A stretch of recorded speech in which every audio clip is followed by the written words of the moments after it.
Hello, I am Brian Kurth, the founder of Revere Skills-Based Volunteering Software. And with me today for 3 tips in 3 minutes for CSR leaders is Lauren Ott with Impact Genome.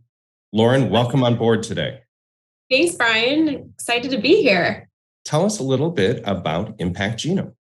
Well, Impact Genome is the world's first impact data registry for social programs globally. And we are the world's leading taxonomy for coding social outcomes. So what does that mean?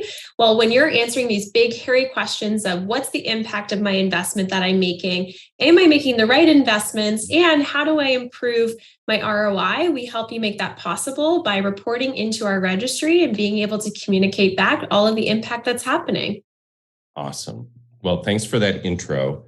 Now, what are your 3 tips? What's tip number 1? Okay, tip number 1, impact standards. Standardization allows you to not only compare, benchmark, price the cost per outcome, understand what should you be funding, as well as how many dollars should you be putting towards an organization's outcome in order to be able to ensure that you're meeting your goals, as well as understanding and comparing the organizations that you're funding to date. Awesome. Tip number 2. Capacity building. We want to help you build capacity not only in your own internal organization. How do we help you to be able to understand the deep questions that are coming forward within the sector, but ultimately be able to support the impact producers that you're working with? So capacity building is a really key part of your CSR journey. Awesome. Tip number 3. Get credit. You're doing great work. You should be getting credit for it.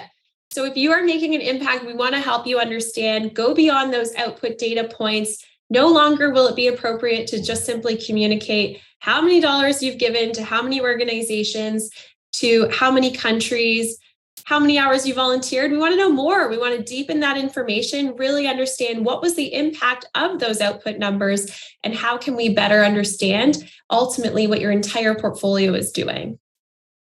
Don't be shy. Don't be shy about tooting your own horn, right? No, a humble brag is appropriate. And if not, encouraged. Exactly. Awesome. Well, Lauren, thank you so much for your 3 tips today. Now, if folks watching and listening want to reach out to you, what's the best way? You can find me on LinkedIn. I have a nice, easy email that you can also email over to. It is lott@impactgenome.org. And we're excited. We want to be able to help you communicate and get credit for the good work you're doing. Fantastic. Lauren, thanks so much for joining today, and just continue doing the great work that you guys are doing. Thanks, Brian. We appreciate you being such a champion of the sector. Oh, thanks so much. Take care.